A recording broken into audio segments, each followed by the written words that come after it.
No matter if points are gained or points are lost, there will be much to discuss. For analysis regarding tonight's Winnipeg Jets game, here are Dave Manouk, Ezra Ginsburg, and your host, Drew Mandel. The Illegal Curve post-game show, presented by Play Now, the official sports betting partner of the Winnipeg Jets, starts now.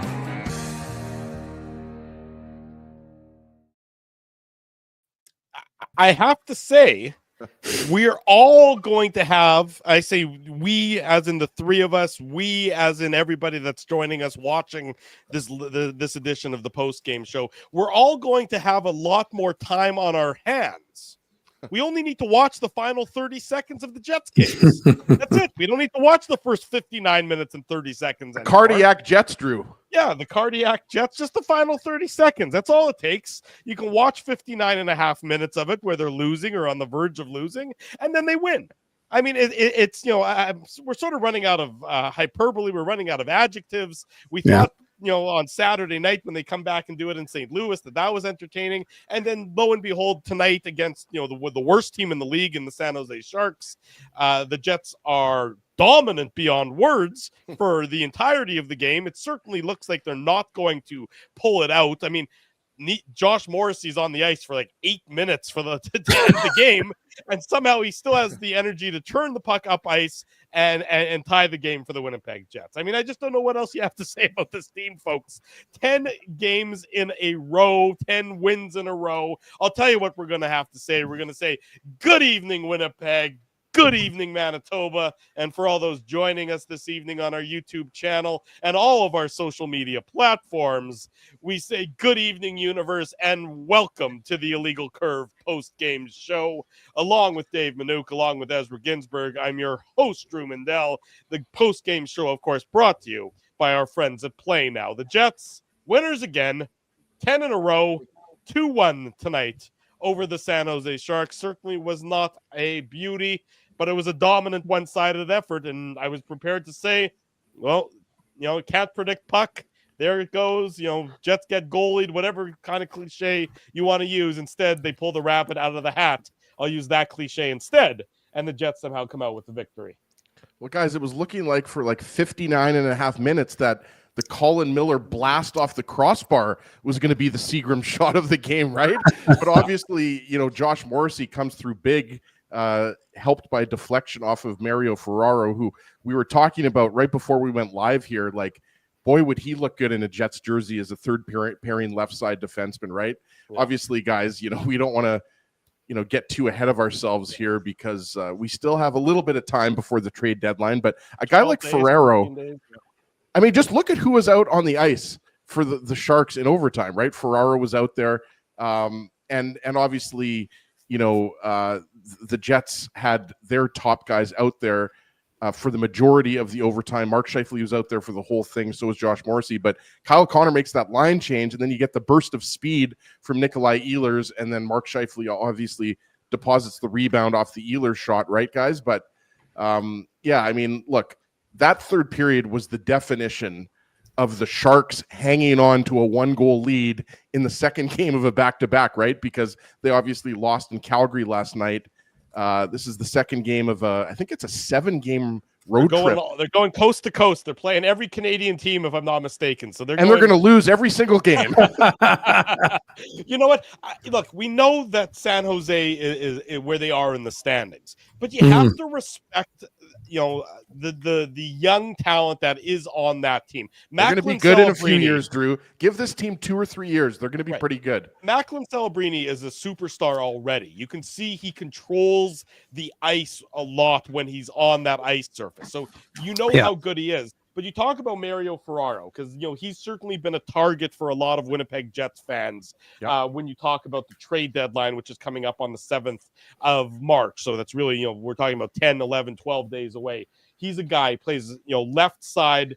He's a top pairing left side defenseman for the Sharks. On most teams, he's not in that role. He's in an elevated role, obviously playing for San Jose. He's under contract for 1 more year after this year, which is only going to increase his value for any team acquiring him. He plays 24 minutes and 19 seconds today for the San Jose Sharks. 4 hits, 4 block shots. He's the sort of prototypical warrior that you need. I mean, look, a lot of his numbers aren't going to look great, but you know that he's the kind of guy that a lot of teams are going to be calling San Jose about, and I think the Winnipeg Jets are going to be close. You know, you hear Jamie Alexiak, you hear the guys on the left side from Seattle. Mario Ferraro is certainly somebody I'm sure Kevin Cheveldayoff has had a conversation or two about. Yeah, no, I think that's a fair point, Drew. And there's no question that my suspicion, I was talking about it with Mike McIntyre of the Winnipeg Free Press today. I was continuing our conversation from Saturday morning with Mike, boys. Can't get enough of you. No, we sit that close. He's only got Judy Owen of the Canadian Press between us, so he can't get away from me. But you know, one of the things that we talked about is it doesn't seem likely the Jets are going to add before the trade deadline. It seems like they'll wait till the trade deadline simply because they don't want to have to make any sort of roster moves.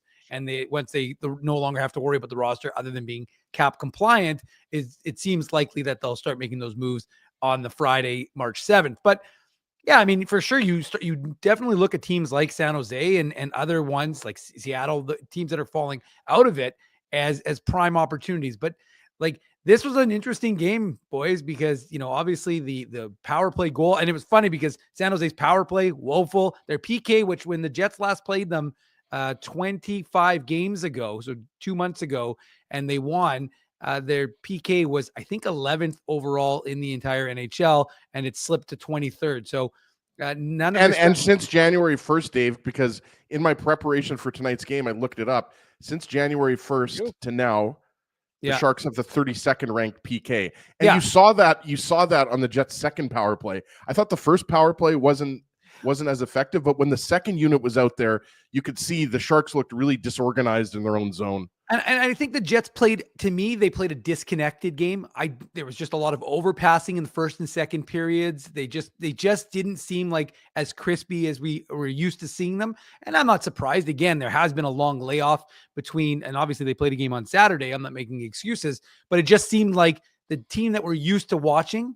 And you got to credit San Jose. They played a tough game. And like, as he mentioned, they were in Calgary last night. They lost that game, flew to Winnipeg, and then had to play another game against a big opponent in the Winnipeg Jets.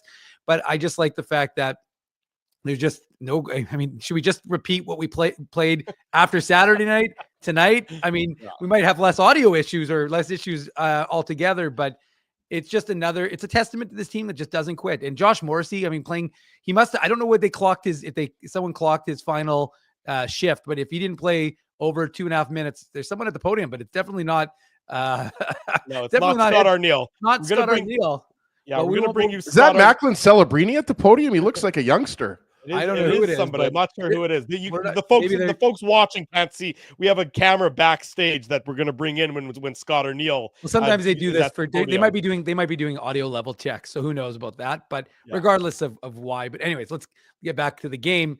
You got distracted yourself, Dave. I did distract myself. I apologize to the audience, but I just think that it's just another example of a team. I'm not going to call them a team of destiny. Kind of our team of destiny with the fact that, like you said, Drew, that we're running out of things to say. I mean, this is a team that has now won 10 in a row. And I know the franchise, in quotes, Atlanta franchise and Jets franchise was 9. But as our good friend Joe Pascucci mentioned today on Twitter, the actual old franchise, the Jets 84-85, which Scott Arniel would have been a part of, was 9 games. So now with having won 10, this is the most of an NHL team, because I'm sure the WHA Jets probably did something similar, if not more. So this is the most of an NHL team for a Winnipeg-based NHL team has done. Yeah, and sorry, Drew, can I just say one thing before? I think we're going to have Scott Arniel in the next few seconds here, so you can cut me off, obviously. But can we also talk about just how awesome it was to see Pokey Reddick in the building for Black History Month? And also shout out to Ray Neufeld, who obviously does a lot of work with True North and the right from Manitoba. But, you know, like you kind of wonder, like, right? Like, was there the Pokey Reddick luck on the Jets side as it took them 59.5 minutes to get the game's first goal or the Jets' first goal, right? But that was just awesome. And I thought Adnan Virk did a great job interviewing Ray Neufeld and Pokey Reddick. Just wanted to get that in there because Pokey Reddick's not a guy you see very often, right? We saw Daniel Berthiaume. We had him back on the show in the TSN radio days, right? think we had him on a couple times talking about, obviously Pokey and the Bandit and everything like that. But And just great to see him and in fishing for broadcast. sea bass, has he? And also, guys, sorry, this might be an advertisement for Prime here. They do an awesome job, and great to see the sheriff back in Winnipeg as well. Well, then the best. I mean, yeah, they showed the old photo of the sheriff Shane Knighty, and then they showed Dennis Bayak, and then they showed some other guy that was between them, and they didn't acknowledge who the other guy was. it was a good broadcast. And John Forsland, who's been a good friend of our program and has been going back to his years with the Carolina Hurricanes, does a great job calling the game, and very effusive, very complimentary about the arena, about Winnipeg. So that is great to see, and that shines through certainly on the broadcast. They do a nice job. That's a great broadcast. It's the little things, right? It's like the different camera angles, and it's the in-game features. Also, Thomas Hickey, I think, has turned into a really good analyst after his pro career has ended, right? Like, so just good on the Prime crew. They're doing a good job. I will say, as it was funny because before Blake Bolden too, I wanted to mention her when we sat down in the press box. It was funny because they were just showing us the overhead angle. I mean, are we not getting Prime? Does Canada Life Center not subscribe to Prime, and we're not going to be able to watch the game on the TVs? Eventually, they did turn it. And I will say that Pokey Reddick, I forgot how small he is because of course we walked past each other in the press box. He said, "Hey Dave, love IC, big ACSG fan. That Ginsburg guy, he's really my jam." No, but when they were showing clips of him making that save on Mario Lemieux, like suck that to my veins. Like I could watch that stuff all day long. Now I don't remember the answer. Sorry, Dave, for a second. I don't remember the answer, but I hope somebody in the chat does. Does anybody remember the name of the card store that Pokey Reddick owned on Corden Avenue? I think it was right after, maybe, probably during his playing days. I think it was probably when he was still a member of the Jets. He owned a card store on Corden Avenue, right across from the mall that Rumors is in. There was an old TD Bank there that's no longer there. I wonder if anybody remembers the name of that card store. I don't. Daryl saying the Crease. It was called the Crease. Okay, well that could That's very what well Daryl be. said. I was going to say we were close to maybe having to call Jeremy Lee for the answer on that one. Shout out to him, right? He used to own what was his card shop? Now I'm forgetting his name. He had that card shop on Grant. I should know this. Anyways, it's not important, but no, I was just going to say it was cool. The crowd loved seeing him, and I know the media is rolling in right now, but the crowd loved seeing Pokey Reddick, and he got a real warm ovation from everybody in Winnipeg, not surprisingly. And it was a good environment, even though I tweeted JJ Sports Cards. That's what it was called. Oh, there you go. Oh, there's Scott O'Neill. Scott, let's start with Josh Morrissey, a guy who obviously was so sick less than a week ago, missed a huge game, and I saw a stat that played something like close to 8 of the final 12 minutes of that period, which is just incredible. When he scored, it had been over 2 minutes straight that he's on the ice. What does that say about his character, his endurance, and really everything about the player? He's a tough guy to pull off the ice. He wants to be in those situations. We spent a lot of time just in their end, so it wasn't like you had to race up and down the ice. And don't always ever want to, get yourself caught in that. But at the end of the day, that's one thing about Josh. His recovery is amazing. And, he said this morning he felt like he was 100%. And so, don't always want to go quite that high with the minutes, but certainly paid off. And obviously, you probably don't want it to become a habit that you're constantly needing a goal in the final minute to tie a game up, but you guys have done a pretty nice job of that 2 in a row now. Was this a game where felt like it was a just result? I mean, you obviously carried the play for long stretches, right? Yeah, that was just sticking with it, trying to. I've said to you before, it may take the first period and you win a hockey game, or it may go right to the end like it did again tonight. It's just staying with it. But we had so many chances. We had so many good looks and crossbars, and VTech made some big stops. And but at the end of the day, we hung in there and we just stayed with it, and found a way, and with traffic and him shooting it from that bad angle, and found its way in. Just last one for me, but obviously a storybook finish. Mark needed that one more goal to become the franchise leader, and to do it the way he did tonight, couldn't script it any better, I guess. Nice feather in his cap to now stand alone in the franchise. Yeah, that's a great accomplishment for, just shows the longevity, how he's played, throughout his career. And he should be real proud of what he's done and so far, but he's got lots more to go. But to do it on a game winner in overtime, it certainly be remembered. He'll remember that one. Sorry. With the goal obviously being the goal record, did it feel like anticipation within the room for this with Mark, or is that going to maybe happen when he gets closer to Dale? Yeah, I think that, it's funny because the break kind of stalled it out. He kind of got those ones before it, and so it might have been over everybody's mind a little bit, other than maybe Mark's. But I think that. Yeah, you could tell once he got it that, in the room afterwards, everybody's pretty excited for him. You guys won the face-off battle, 51%, I believe it was. But face-offs have been an area kind of a weakness recently for your group. Is that just kind of a matter of ebbs and flow, or is that something that you're kind of concerned about? You're talking about on the season? You're talking about the last few games? Last few games and such like that, yeah. Yeah, I mean, we have a different stat than what is coming off the game sheet. We look at 50-50 pucks, and we have a way that we go about it to keep track of it. It's real hard for centermen in this league to win the face-offs clean, straight back to whoever. So we put a lot of emphasis on, getting into those situations where your wingers and your defense have to help you on them. And I think all season long we've done a way better job of, helping our centermen in those areas. So we have some numbers that we look at that, and I think that, like you said tonight, we had some good looks, but at the end of the day, if you can start with a puck, it may not be the draw itself, it may be the battle that gets you that puck. That's important, and it's something we've talked about as an organization right from the start of the year. So to clarify, given your internal stats and whatnot, the face-offs itself wouldn't be much of a concern then? Our face-offs? Yeah. Oh, big time. Big time. Starting with the puck is big. And then if you look at power play, starting with the puck. If you look at penalty kill, winning that draw and getting it down the ice.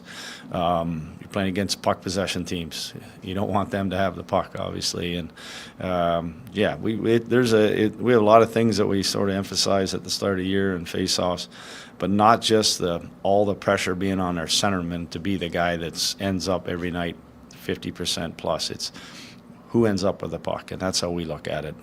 There's a lot of 50-50s that are sitting behind our centerman, sitting behind their centerman. Who gets that puck? And that's an area that we've tried to really push our team on to make sure that we are the ones getting it. May not register on the NHL sheet that way, but we have a way that we're tracking it. And one last one. Obviously, at sometimes the crowd's yelling "shoot" and whatnot to the fans, but when you're in a game like that where the other team is blocking so many shots, is it almost hard not to be selective in certain situations when you have the puck for that long?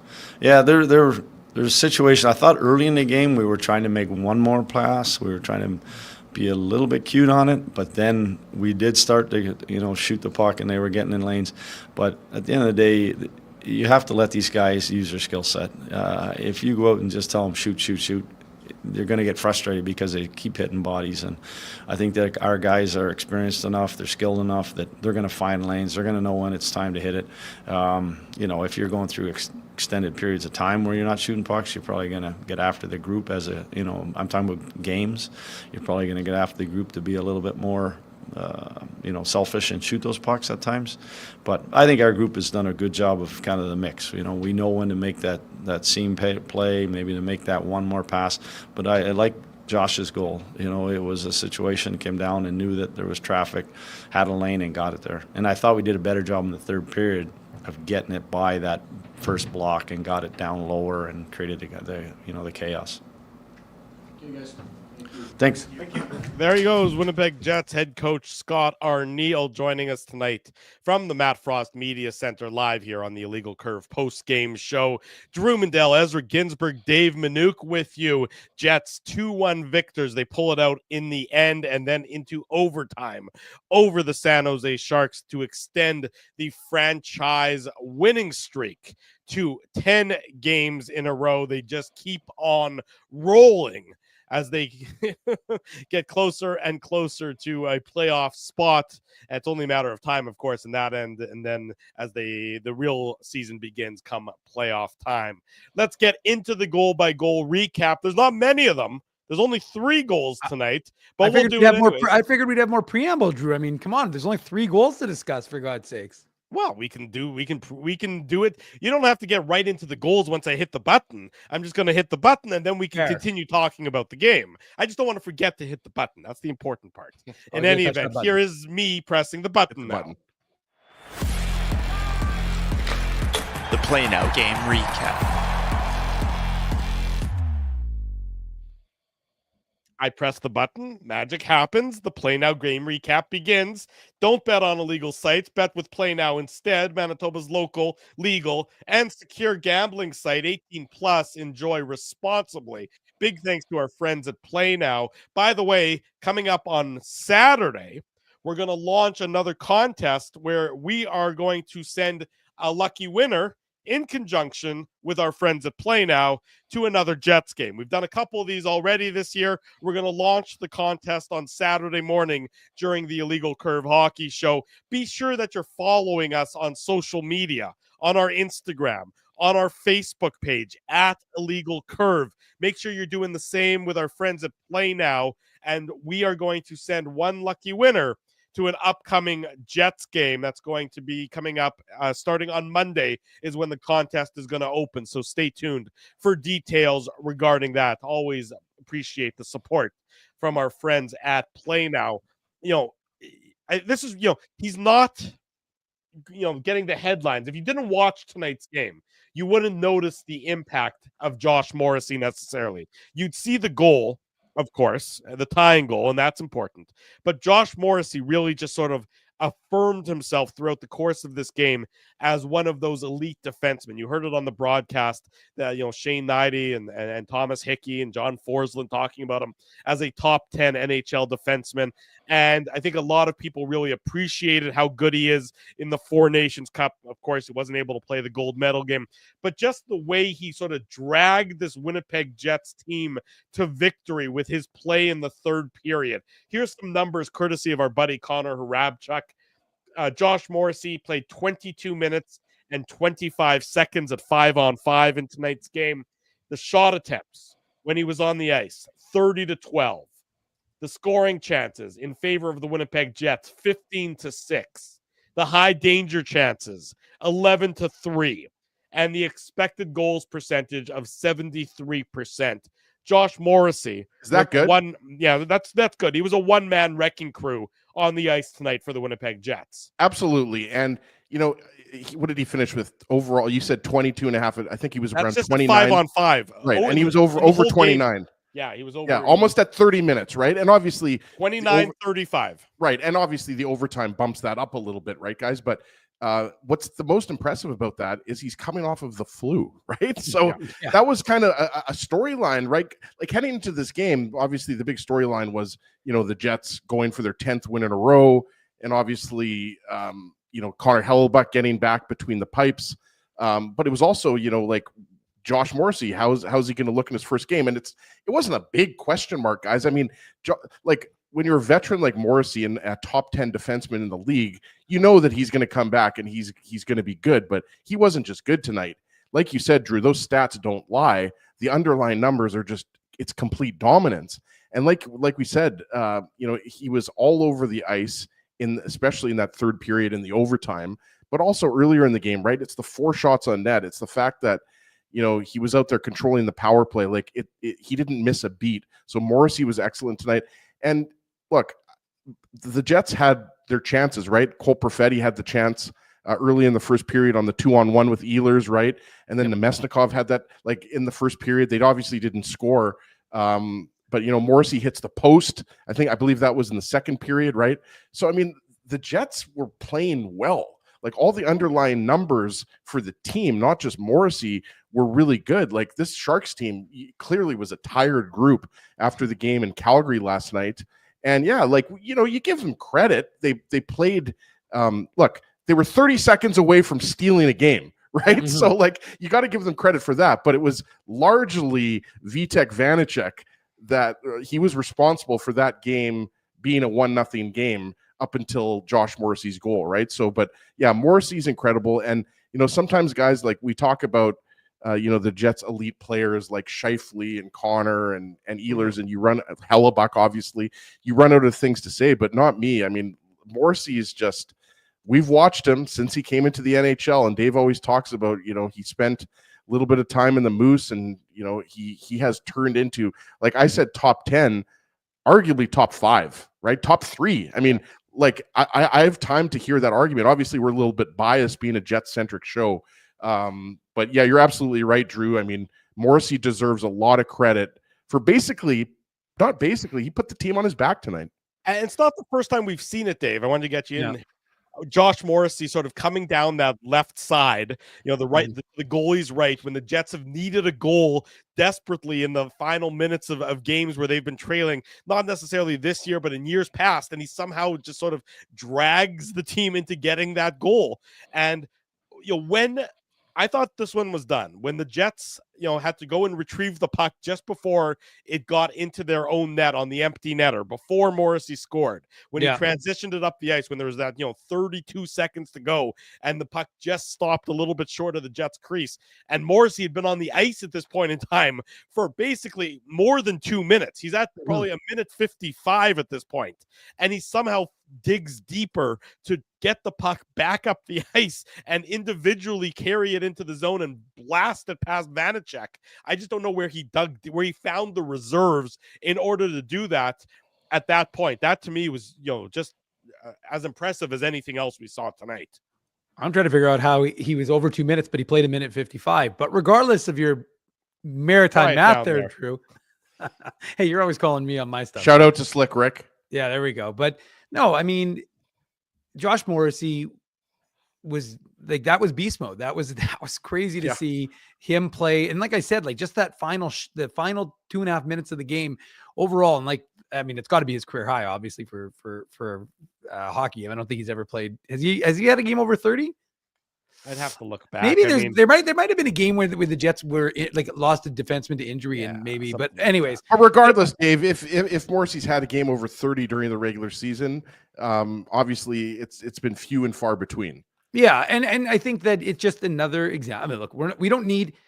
I think, Drew, your point is well made, and we saw it with Kyle Connor on Saturday night with the shootout winner. And we heard from Kyle Connor, and if you didn't listen to that media availability from following morning skate, well, you should be. And of course, make sure you like that one. Make sure you're subscribing to all of our stuff. But Drew made this point on Twitter, talking about how the Four Nations won't just have a positive effect, but it'll light a fire. And it's lit a fire under Mark Scheifele for the snub. It lit a fire for Kyle Connor for the snub being held out of that game on Thursday night, the championship game in Boston. And Josh Morrissey, we heard from, I don't have that media availability, but that was on Sunday. You could hear how gutted he was not being able to play that game. But he, again, cared more about the team success than his own, because he probably could have tried to, I'm not going to use the word stomach it, to try and get through that game or at least play in it. But he chose not to. He chose to go back to the hotel, watch it, and let his team win, because it was more important for him, for the collective group to win. But you know how much it killed him not to play in that game. And Connor Hellebuck also spoke about the game and processing it and everything like that. So there really is, again, this is a Jets team that already seemed ignited based on the embarrassment of last year's first round exit at the hands of the Colorado Avalanche. So we knew they were already going to be a motivated group, but it seems like, and again, this is just game 58 of the season, so there's still some 24 games to go, but this is a motivated, highly motivated group, and we saw it from all the players in tonight's game. Yeah, and this is what really good teams do, right, Drew?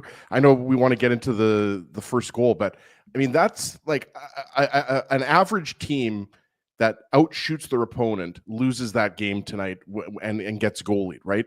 But like, it's such a cliche to say the Jets found a way to win, but they do that, right? And you look at, like, they did it against the game against St. Louis was not a beauty either, right? Like, let's be honest here. And we were expecting it to be a little bit sloppy. But you think of the game against the Capitals, right? You think about the game against the Islanders, like, these are games, it's not like everything it wasn't linear, perfect from start to finish, right? Like the Jets For have sure. obviously had those types of games, but Dave always talks about it, like the resiliency, right? Like they depending on what type of game is in front of them, they'll find a way to stick to it. And that's the thing. The Jets could have got frustrated there, and they were throwing the kitchen sink at Vitek Vanacek. They stuck with it. And then, yeah, you get a fortuitous bounce on the Josh Morrissey goal off of Ferraro's leg or body or whatever. But that's what good teams do, right? Like there's just so much confidence in this group that, you're down a goal in the third period and you're badly out shooting the Sharks. You stick with it and you wait till the last minute, tie it up. And then obviously all the momentum was in the Jets' favor in overtime. We talked about it. I mean, it's just such a mismatch, to see the players the Jets can put out on the ice.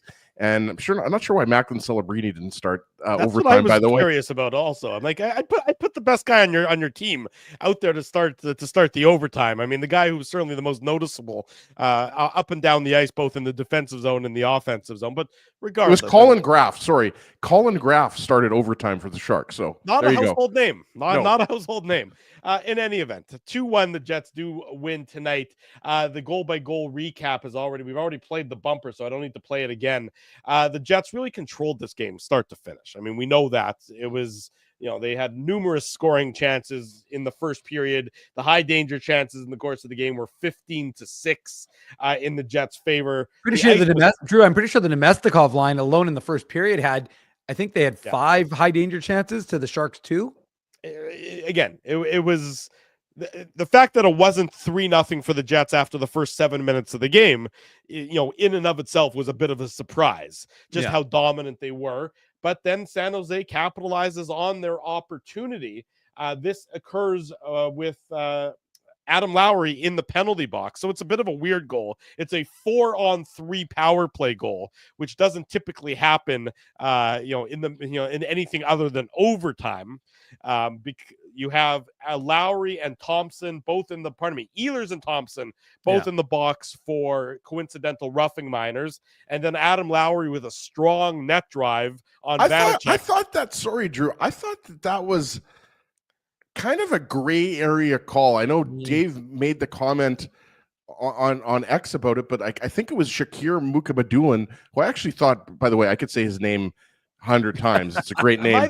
But every time I hear his name, like when I heard John Forsland saying his name, for whatever reason, I just kept thinking about Mick Magoo, the referee. Wow.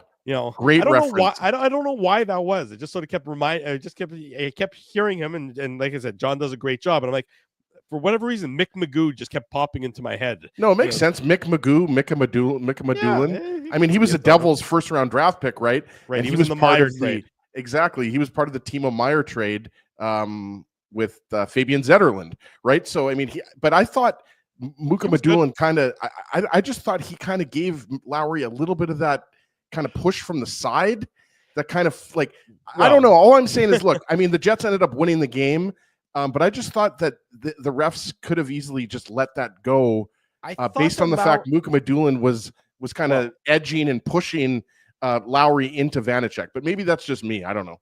Well, Lowry certainly didn't like the call. You could hear him on the Prime broadcast. Dave, you would have been at the arena, so you wouldn't hear it. But when he got called for the goalie interference, he basically said exactly what you just said, Ezzy, but he said it with a lot more words that weren't frick. Let me just say. Then got picked up on the broadcast. I was watching with my son, and he's like, "Oh my gosh!" The word was frack. It was frick, frack, and frack. Yeah.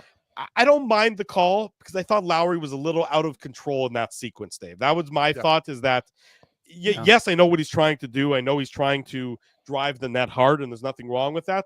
But you have to be a little bit within control and in control of your body. And that's, to me, why I think he got called for that.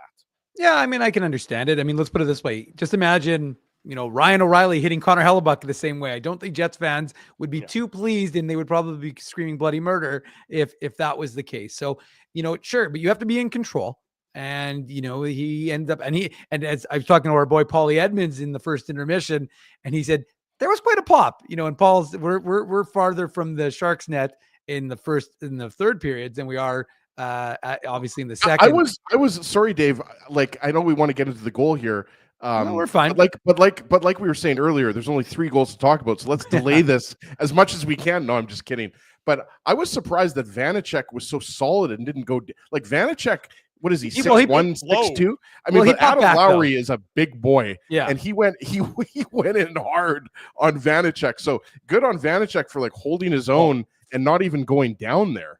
Well, first of all, we also glazed over the Henry Thune welcome to Winnipeg hit from Adam Lowry, just whatever it was, like a minute and a half into the game, where the captain gave him a little friendly Manitoba that the crowd in Winnipeg loved. But yeah, I mean, I can understand it, but at the end of the day, the NHL wants to protect goaltenders, and while Adam Lowry doesn't like it, I can understand why the league made the call. Especially a goalie who was in his own refs paint. made the call, sorry. He was in the paint, everything else. Vanacek played it like he should, and Lowry just hit him. He hit him solidly right in the emblem. He got him good. Yeah, and that's all I wanted to say, Drew. Like, I just, like, again, we can get to the goal here. I just thought that was one of those ones that I like right before the call was made. I was thinking, that's probably not going to get called. So I was just personally, I was a little bit surprised. And there are some people in the chat agreeing with me. So as we always say, surprised about that as well. The chat is really the judge and the jury. Yes. And the executioner as well. In any event, with Lowry in the box now for goaltender interference, it's still the 4-on-3 situation. William Eklund gets his 12th of the year, assist to Macklin Celebrini and Will Smith. And it certainly looked for the longest time like that was going to stand up as the Seagram shot of the game, which we'll get to coming up momentarily. A real nice shot by Eklund. I mean, he goes, bar and down, nothing that Connor Hellebuyck could do on that one. Hellebuyck, a quiet night, only facing 18 shots in the course of this game. But you know what? When you give another team an opportunity, especially with a 4-on-3 man advantage, they can easily take advantage of that. And the Sharks, we know where they're lacking, but they do have some young goal scorers who can put the puck in the net. And William Eklund did it here, his 12th of the year, to give the Sharks the early 1-0 lead, or I guess the 1-0 lead 15 minutes into the game. Not that early. Yeah, well, you've got a 7th overall pick assisted by a 1st overall pick and a 4th overall pick. So that's what we were saying earlier, right? Like, the Sharks are a terrible team, but they're going to be good. Give them like some years, and they're obviously going to supplement these players, and that's why they brought in the Barclay Goodrows. And by the way, just as a quick aside, sorry, I'm being very ADHD right now, but can we talk about the fact that Marc-Edouard Vlasic went 1-on-3 and drew a penalty? Like, this is not a young Marc-Edouard Vlasic. This is a healthy scratch, Mark. I was going to say, he was a healthy scratch yesterday in Calgary. Like, Marc-Edouard Vlasic coming in there on a 1-on-3. I just thought, drawing the penalty on Dylan DeMello deserved a little bit of attention. But yeah, I mean, this is just good execution, right? We talked about it. The Sharks power play is nothing to write home about. But Celebrini and Smith, Celebrini 4-on-3. There's a lot of space on that ice. Exactly, and it was a nice pass and just a nice shot. And obviously, Hellebuyck, you're not going to fault him. That was a nice shot by William Eklund. Dave, one of those players that we talked about, along with Smith and Celebrini, are going to be scoring a lot of goals for this Sharks team in the years to come. You broke it down, so I don't need to go over it. But I just thought it was one of the points that we discussed was how many guys have irregular numbers in San Jose. I think the young kids are all their numbers are all in the 70s. It's not the traditional numbers you're used to seeing. And Tyler Toffoli is, of course, 73 he's 73, but so they go 71, 72, 73 on that line. So it was just kind of funny that we one of the things we noticed. But you're right, there's a ton of talent. It's not like they're the Montreal Canadiens and they have all the good numbers retired. Yeah, exactly. That's a good point, Drew. But there's a lot of things to look forward to if you're a San Jose Sharks fan. But it might be a few years before that's the case. That's right. They played hard, though, and you got to give them credit because, like I said, they easily could have been a tired team up against a tough Jets team and rolled over, but they did not do that tonight. They didn't. So 1-0 at that point in time, and that's really where it went until the last 25 seconds of the game. But, the Jets had their scoring opportunities. So it's not for a lack of opportunity that they weren't able to tie this game sooner than that. You remember that Cole Perfetti had his breakaway. Kyle Connor had some grade A opportunities that he would normally capitalize. Colin Miller, he hits a crossbar with that heavy booming shot of his. Mark Scheifele, I think, caught iron once. Adam Lowry had some good opportunities. So there was chances galore for the Winnipeg Jets. They just weren't able to get anything past Vanacek until late in the game, Dave. Think about that chance that Kyle Connor had right Yeah. in front, and how many times have we seen him bury it? There was a Mark Scheifele, there was a one-timer to Scheifele that he put wide. I mean, again, it was And when the Jets were out there for a minute and a half, sorry, Dave, when the first power play unit was out there on that first power play, and Connor was ripping the puck, like, so, I mean, look, this wasn't a game where the Jets were sleepy and weren't getting high danger chances. Like Drew said, they were 15-6. So, I mean, that's about as one-sided as you're going to get. I just felt like they were disconnected, from what we're used to seeing. I mean, again, this is just a team that is you normally, and the power play is looking like a little bit, even though they had their chances, Ezzy, what did they finish at, Drew? Was it over 3? Over 2. Over 2. So right. The Sharks had 3, the Jets had 2. So they were over 2, but over 2 tonight, over 2 against St. Louis. Is there a crisis in Winnipeg? But it was interesting to note that this morning when we were down at Canada Life Center, for morning skate, which started at 9:15, that why did it start so early? I got to work and Dave is already tweeting out the lines. Like, I'm like, it's not even 9:30 yet. Because it was a 6:30 start. I know, but I did expect, as he's right, I thought they'd start at 9:30 as opposed to but whatever, that's not really a big deal. But yeah, they started at 9:15. But yeah, I mean, my point is that they were starting with power play. So the guys, there was only 10, 12 guys out there ready to kind of, get that worked on. And it just goes to show you, I mean, it's impressive. This is the first place team, but one of the things they wanted to work on was their power play. And they did it on Friday before they left for St. Louis. They did special teams, but still, again, I think they'll be all right, Dave. Sure. There's no question about it, Ezzy, but they weren't satisfied is what I'm saying. It's easy to sit back and say, we've got the top power play unit and we'll figure it out. But instead they were working on it this morning to start the morning skate. So I think a testament to Davis Payne and his crew, ensuring that this team stays tip top, because like I said, when you look at the numbers from 25 games ago, Jets were the first place power play units. Now they still remain in that spot because of that hard work. And like I said earlier, Dave, I did the research for you since January 1st. Yep. I know we're talking about the power play, but the PK is 7th in the NHL. So yes, you look at the PK now, it's like 14th or 15th. But the key thing is, since the new year, since the calendar flipped, the Jets are 7th. So number 1 power play, obviously, for the majority of the year, if not the whole year, and 7th ranked PK over the last couple months. You got to love those numbers, right? Yeah, and I don't think you did drop that number. I thought you dropped the other one, but 7th overall. Well, yeah, San Jose was dead last in the NHL in the last couple months, but I mean, it's a huge storyline, guys. Like, you can't underestimate how much better the special teams have been. Mm-hmm. And Davis Payne and Dean Chanel deserve a lot of credit for that. I mean, they've brought in a great system, and even though the Jets haven't scored a power play goal the last 2 games, they're still at 32% or whatever they're at. And as to the point you made, because it's the one we've been harping on for the entirety of this season, because we knew that the power play was good, and we would say elite, Drew, because it is historic right now what it's doing. But I will say that we always talked about how important the PK was.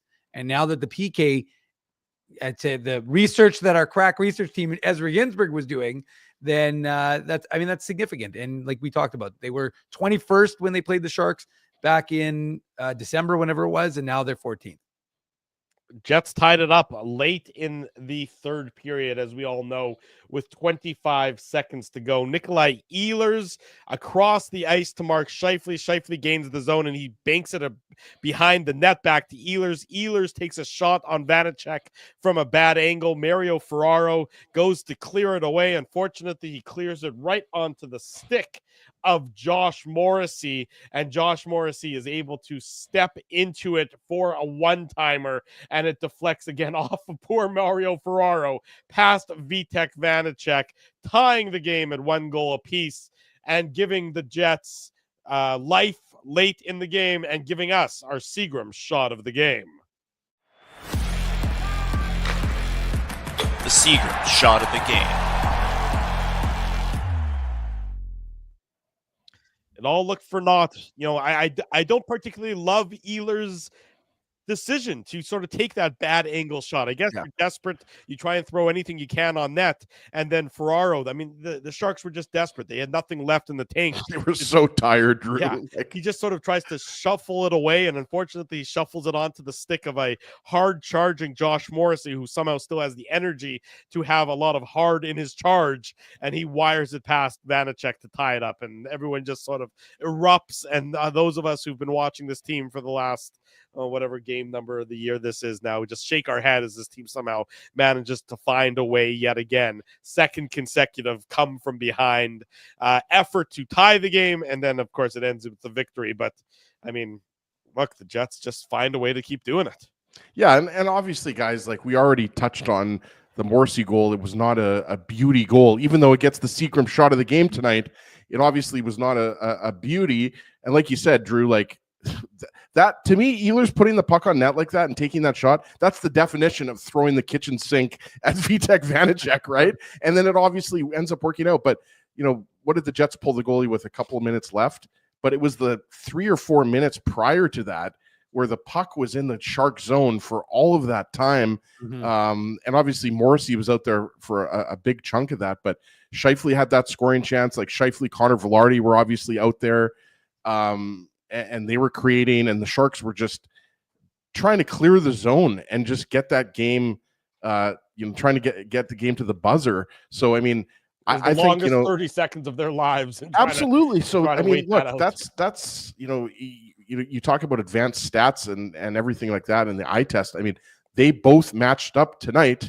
The Jets deserved to win this game. Yeah. And if they were going to lose this game 1-0, everybody was just like, we would just have been using Vanacek as a verb. That's all we would have been doing, boys.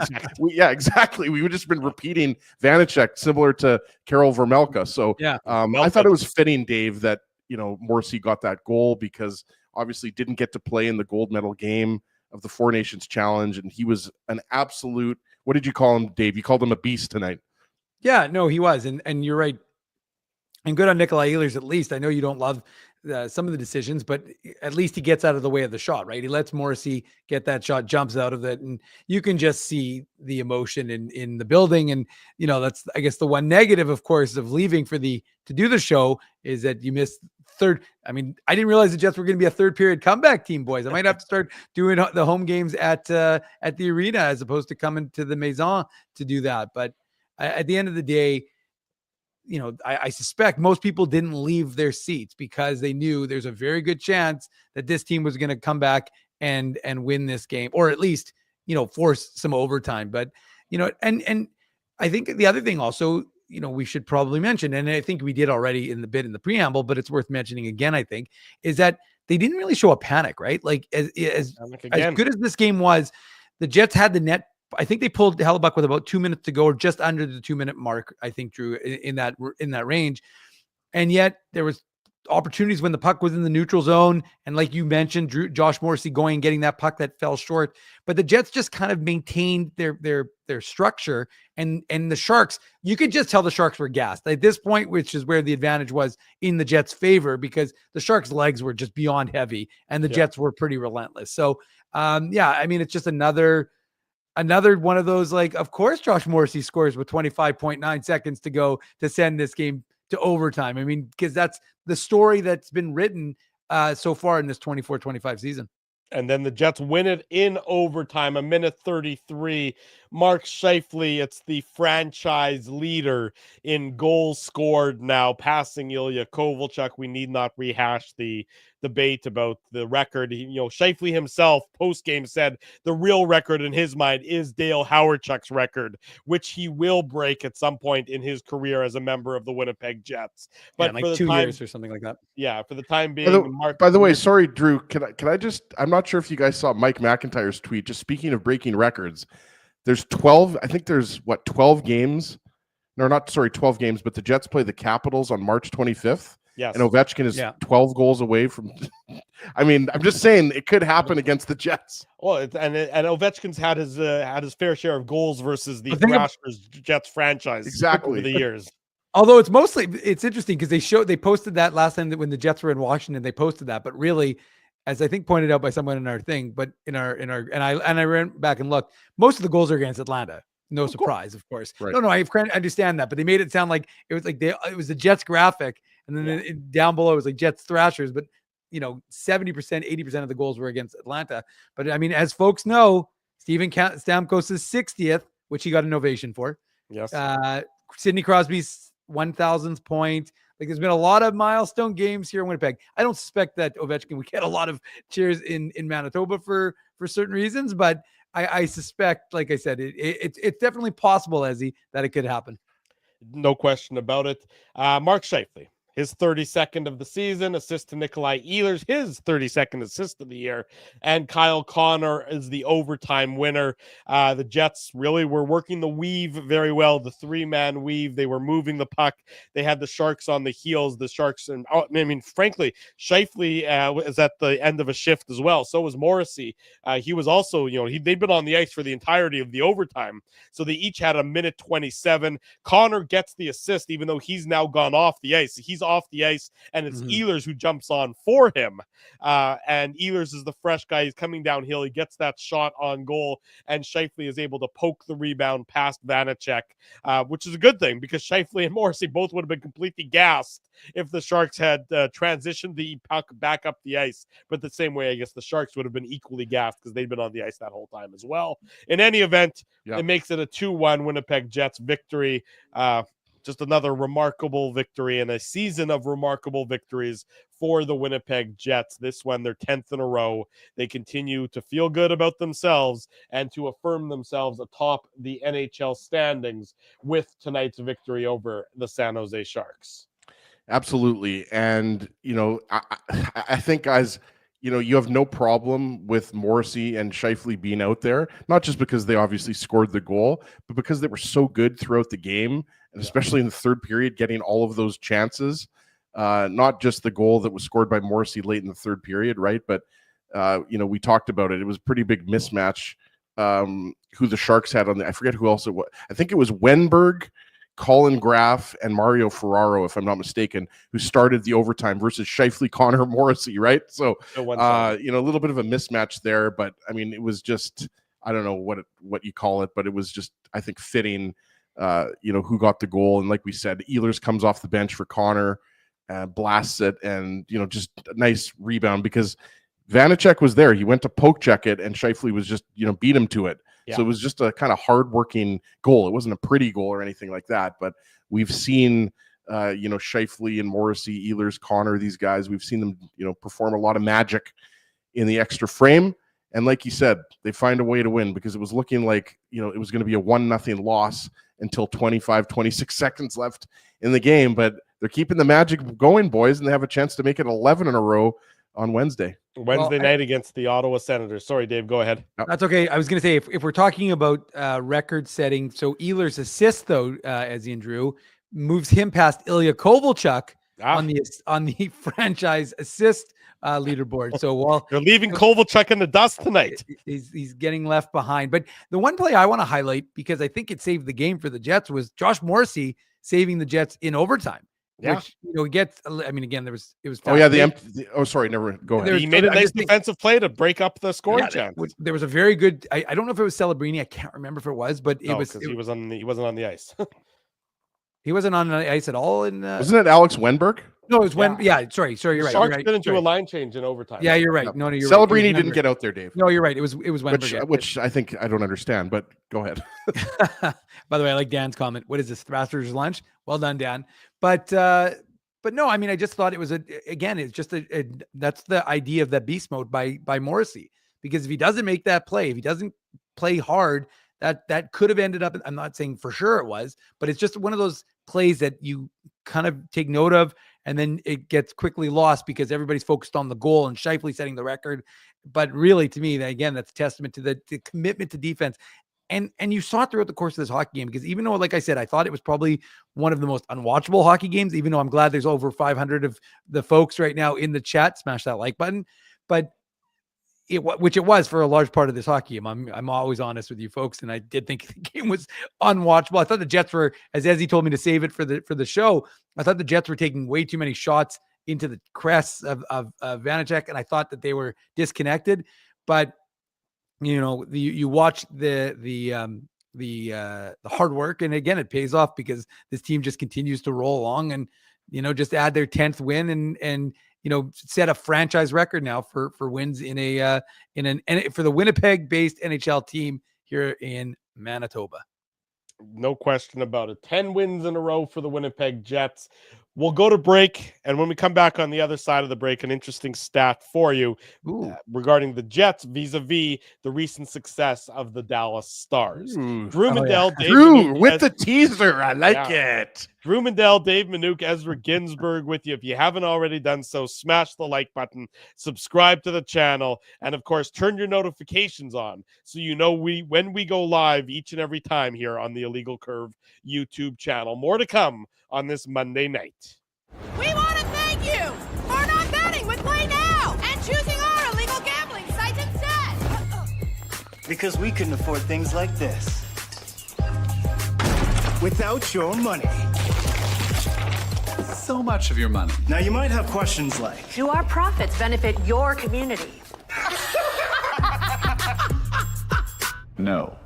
or bet with Play Now, Manitoba's local legal and secure gambling site. Dining, entertainment, parking, and convenience, all in one spot.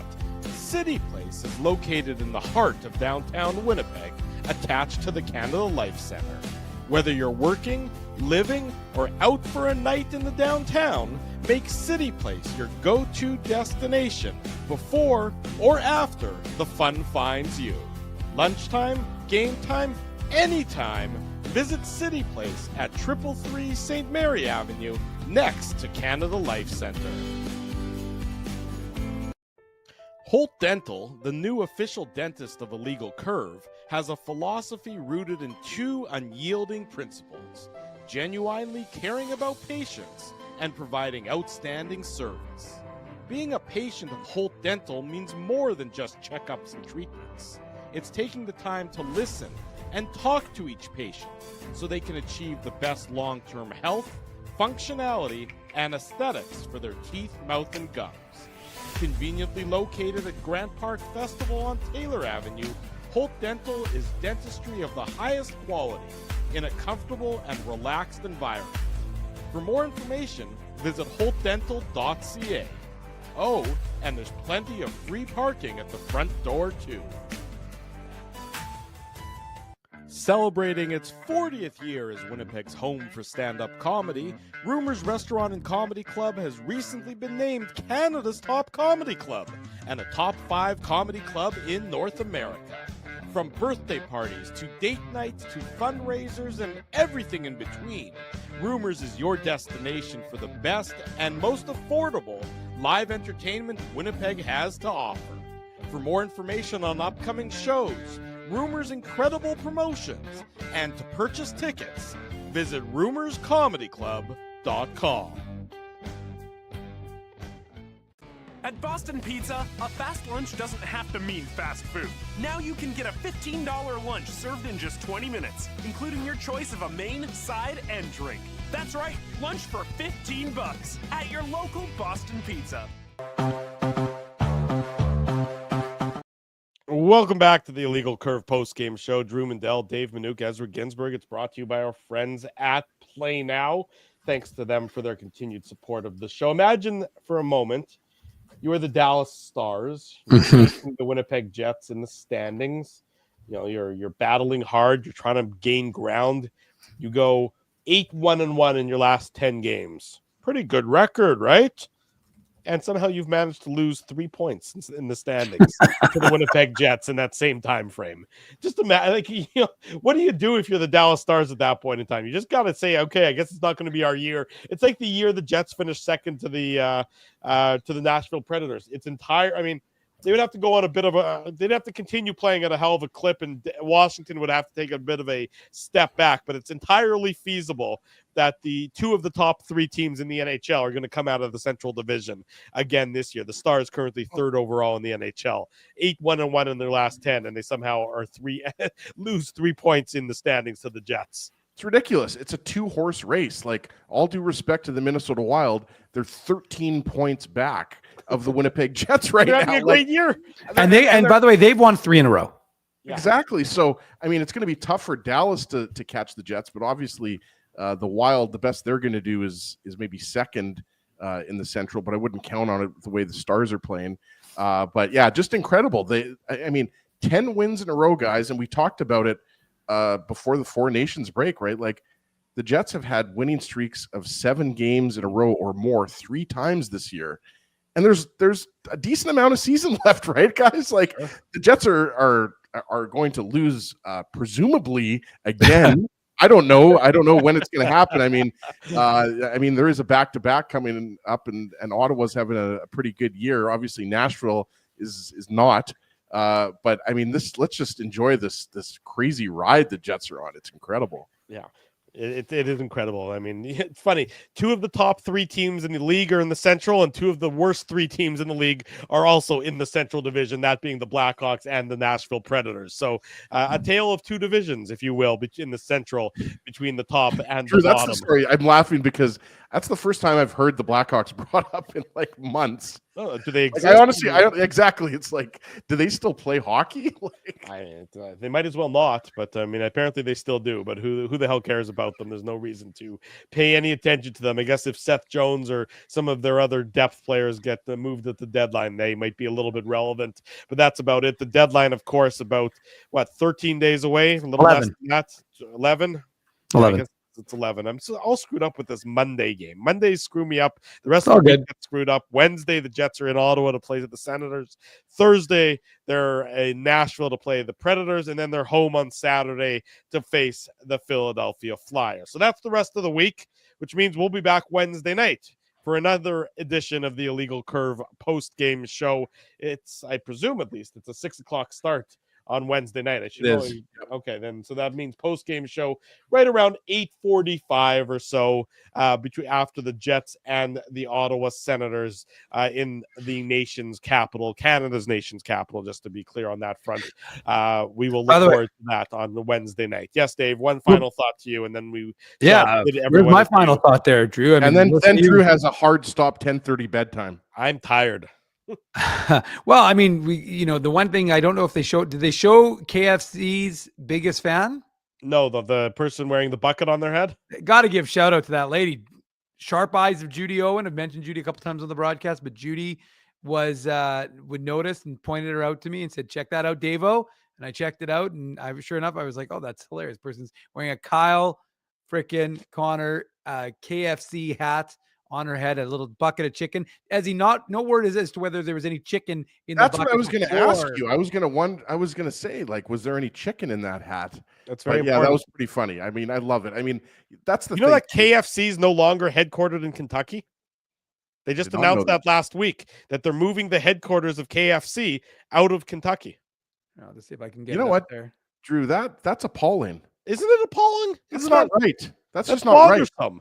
How can Kentucky Fried I realize it's called KFC now, but it's still Kentucky Fried Chicken. How do you move it out of Kentucky? That doesn't make sense. It doesn't make sense, but it's of course a big conglomerate and everything else, and it used to be headquartered in Louisville. It's no longer headquartered in Louisville. They're moving.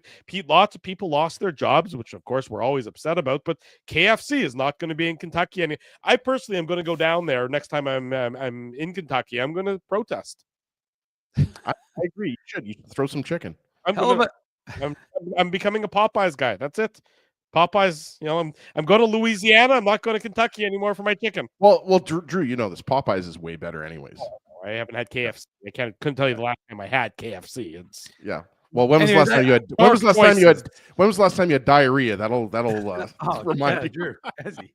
Anyways, on that note, I was just gonna say, but I guess my point is that I love the fact that Jets fans are having fun.